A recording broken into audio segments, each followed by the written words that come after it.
Denton Davidson for Gold Derby here with Abe Sylvia, the writer of the film The Eyes of Tammy Faye, which is, of course, about the life of Tammy Faye Bakker. Abe, I just want to ask, first of all, what inspired you to get into this project on Tammy Faye Bakker? Why her life story, and why now? Oh gosh, that's a lot of questions. Well, I was obsessed with the documentary when it first came out. I saw it at the Lumley Sunset 5, which I don't think exists any longer. I hope that there's still a theater there. I saw it, 4 times, and was drawn to this sort of this reimagining of the legacy of Tammy Faye Bakker. And then many years later, maybe 10 years later, I'm driving along and I get this call from Rachel Shane, who produced the movie with Gigi Pritzker and Jessica Chastain and Kelly Carmichael. She says, "Are you familiar with this documentary?" And I said, Am I? I said, "I saw it at the Lumley Sunset 5." And so I jumped right in. I mean, I grew up in the Bible Belt in Oklahoma, and while my parents weren't religious, I was as a closeted chubby gay kid. And I remember being very taken at a young age by this, sort of sparkly histrionic woman who was larger than life and rather shameless. And it's probably only sort of many years later that I realized that there was a transference, there was an identification with her, that she was sort of suffering the slings and arrows of humiliation and by society. And I think as a gay kid, I think since the beginning of time, we've sort of transferred our shame and our inability to live authentically onto these larger than life women. Luckily, that's changing some now, and we have our own heroes and icons who are living out and proud. But I think that back then, that identification was real and it was deep. It took many years of unpacking for me to figure that out for myself, but that was my way into Tammy Faye. And what did you find the most surprising to learn about her throughout this process? And did you find yourself becoming more sympathetic with her as you learned more? Yeah, very much so. I think I came in rather judgmental. And as I, did my deep dive, she judged no one. And so I had to kind of take a step back and say, this can't be a pageant of humiliation where I just heard, crack jokes about the way she looks for 2 hours. And that was sort of an aha moment that it's like, this woman continued to love through insurmountable personal adversity. After the fall of PTL, she was cast out by her church. To the day she died, she said she still had love for Jerry Falwell despite what he did for her. That's a really big person.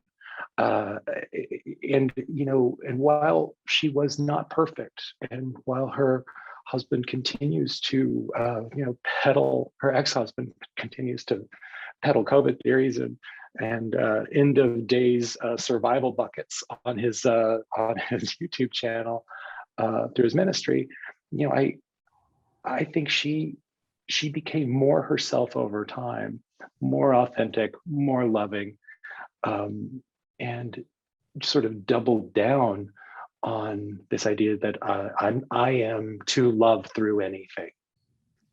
And yeah, you can make. Go ahead. Sorry. Oh, no, I was just going to say, I don't think I knew much about her before this, other than what maybe was imprinted to me as a kid on like sketch shows or tabloids. Yeah. So, this film does take you in a lot of different directions, and you learn a lot. And one of those things is that she really did seem to be mostly well-intentioned. She may have been a little naive at time, but was also a pioneer in so many ways, and was one of the first public figures to really speak out about AIDS, the AIDS epidemic, and provide a sympathetic message to those living with AIDS in the 80s. Is that something you wanted to make sure you got into the film? Yeah, absolutely. And that she did so without judgment. I mean, secular television wasn't doing that, let alone, the electric church. That's pretty revolutionary. And it goes back to the idea that, Christians are the salt of the earth, and we are supposed to love. We're supposed to love the weakest among us. We're supposed to love the sick. And she continued that mission even as even as the empire was growing more corrupt. I find that just so incredibly admirable. What were you most impressed by in Jessica Chastain's performance? Because she really gets into this role. Even her own singing, if I understand. That's Jessica doing all of her own singing. I mean, I think beyond the fact that she, I think, captured the spirit, and the accent is perfect and the look is perfect, I think she too adopted this attitude that the slings and arrows that Tammy Faye suffered was a reaction to her embrace of all, and that Jessica was so pure in her intent to come at this character without judgment, and to experience Tammy Faye's life in real time without the luxury of context, without the luxury of 30 years of reappraising who this person is over and over. It's like, what was it like to be in Tammy Faye's shoes as these things were unfolding in her own life? And for me as the writer, that was the trick of it, to sort of to take out 30 years of context and just say, this is a woman putting one foot in front of the other each day under extraordinary circumstances, and choosing, and if she had any fatal flaws, that she kept choosing her faith in her husband, right? So it's like, love is kind of faith. And so just as she loves God, she had to continue to choose her husband. She had to continue to choose her faith in him. And if there was any fatal flaws, that she continued to choose him long after he became, really corrupt. Yeah. And Andrew Garfield is fantastic, as well as Jim Bakker. And that character is a bit more mysterious. Tammy Faye really seems to wear her heart on her sleeves, as complex as she is. Jim maybe had a few more secrets. So what went into developing that character? Well, we adopted the idea that every scene is told through the eyes of Tammy Faye. We were handed this fantastic title from the documentary and said, okay, that's how we're going to do it. So even as Tammy is suspecting that there's some intimacy between Jim and her and his assistant, she's not quite sure what to make of it. We never break that point of view and go into the hotel room, with him, with Jessica Hahn. It's like, again, what is her experience of her husband from the outside? What I loved about Andrew's performance is that he wasn't afraid. He didn't pull any punches. Like Jessica, they both swung for the fences and I think knocked it out of the park. That neither of them were shy. They didn't pull back from the more extreme mannerisms and behaviors. And it really is a testament to both of them that they didn't hold anything back. And I grew up in the same region as Tammy Faye, and I was struck by how well you captured the essence of her mother, who's played by Cherry Jones. Of course, I didn't know her mother, but this is a woman I recognize when watching this movie. This is my grandmother's. This is my great aunts. So what went into capturing the authenticity of that woman, and what did you think of Cherry speaking your words?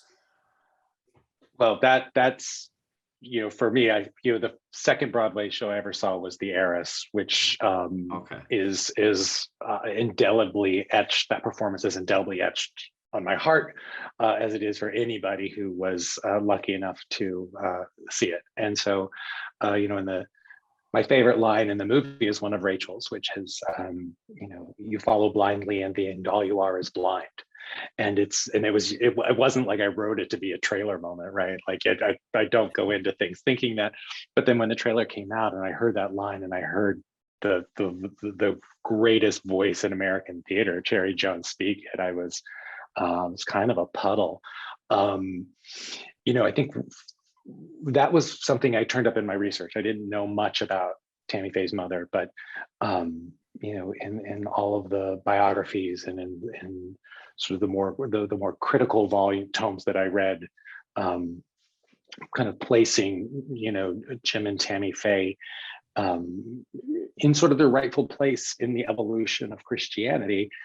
There was a real sense that a lot of Tammy Faye's mannerisms, her trajectory, her need to be loved, came from this seeming rejection by her own mother, which wasn't rejection in the end, wasn't rejection at all, it was protection. Rachel was a preacher, and she was thrown out of a church because she committed the sin of divorcing an abusive alcoholic man.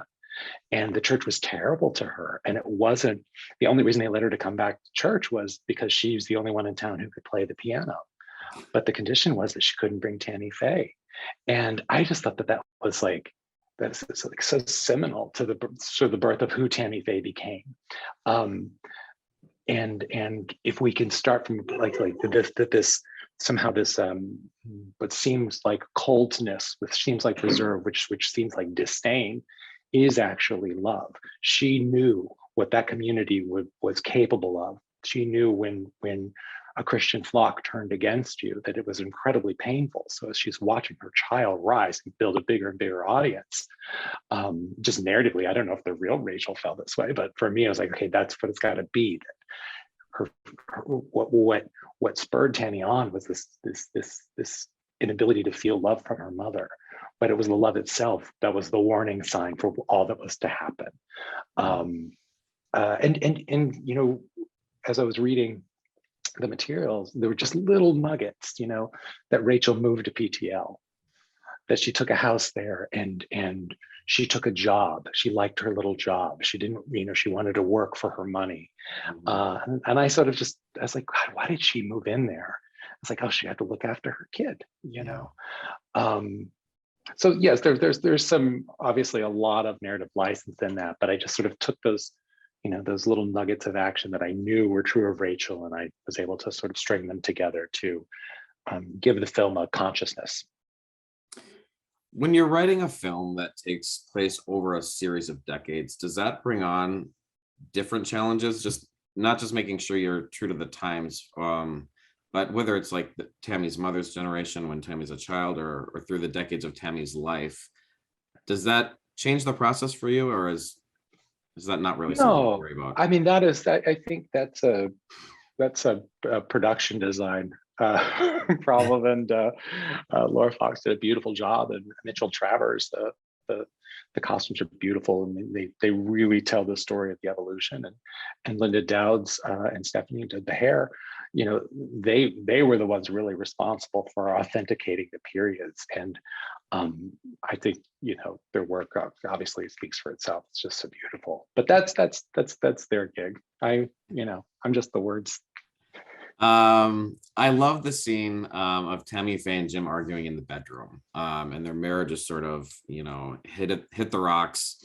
The acting is just so powerful, but the production design and hair and makeup, as you were talking about, we're both on 10s in that scene as well. Is there a favorite scene you have from the film? Oh, well, it might be that one where Jim's rage finally comes to the fore, and because I think in that rage he's showing his love. This is a long marriage. They've endured each other. They've made compromises. They've stuck together. And that we've here we have this movie where the whole audience is building resentments towards Jim, and then Jim has a moment to say, well, here's how I feel. And Andrew Garfield's eruption there is, I think, spectacular, and then we cut it with a zinger. So just when we think we're going into full melodrama, we take it back to sort of both of their love of Betty Boop, this thing that drew them together, like this sort of simple little character moment from the first act of the film, sort of reminds them of sort of their initial sort of essential connection that got obviously corrupted.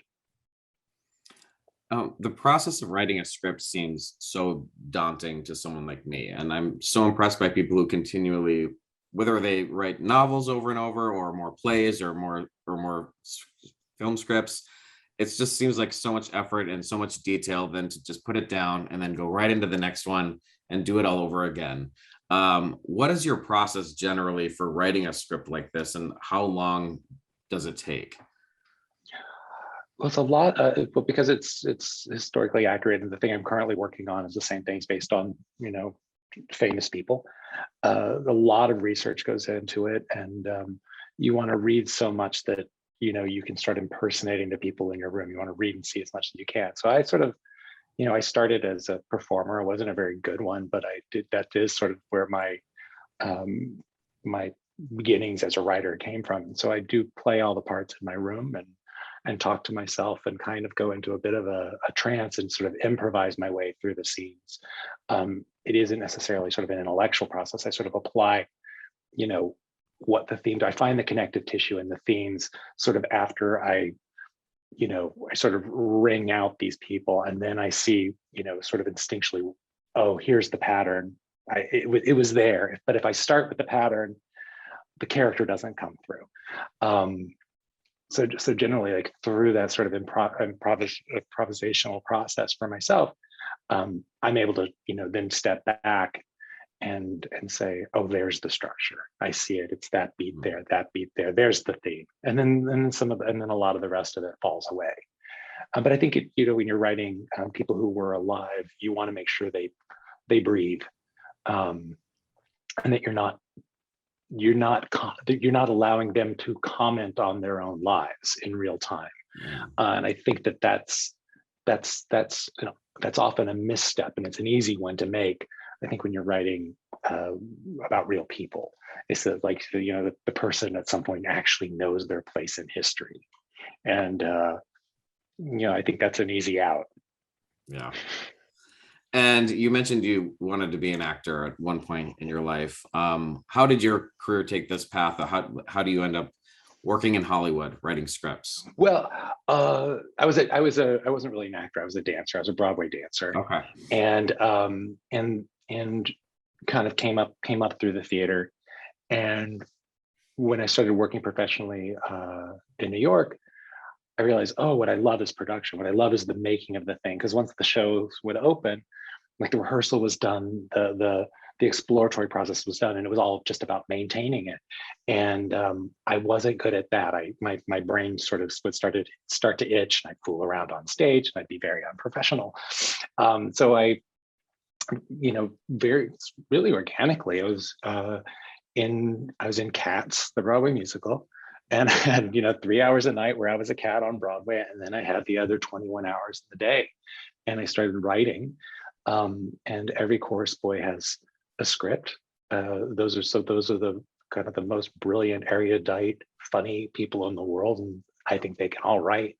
I probably, cut my teeth by learning how to banter with those boys in a dressing room. But I knew that if I wanted to be taken seriously, I had to really apply myself to the craft. And after 9/11, I said I was in the original company of the Broadway show, the producers, and I left after about 6 months. I said, I'm going to go to film school now, and did, and ended up going to UCLA and getting my master's. And by the time I graduated from there, I had a feature script that I had written that Christine Vachon and the Weinstein Company ultimately produced. And from there moved not easily, but moved into television, and I've been lucky to work on some really fine shows and occasionally a wonderful movie. Yeah. Well, the move definitely paid off. And congratulations on this film. I'm going to encourage our viewers here to head over to goldderby.com, make your awards predictions, and check out more interviews with top contenders this award season. Abe Sylvia, thank you for chatting with me today about your work on The Eyes of Tammy Faye. Oh, thank you so much for the time. All right.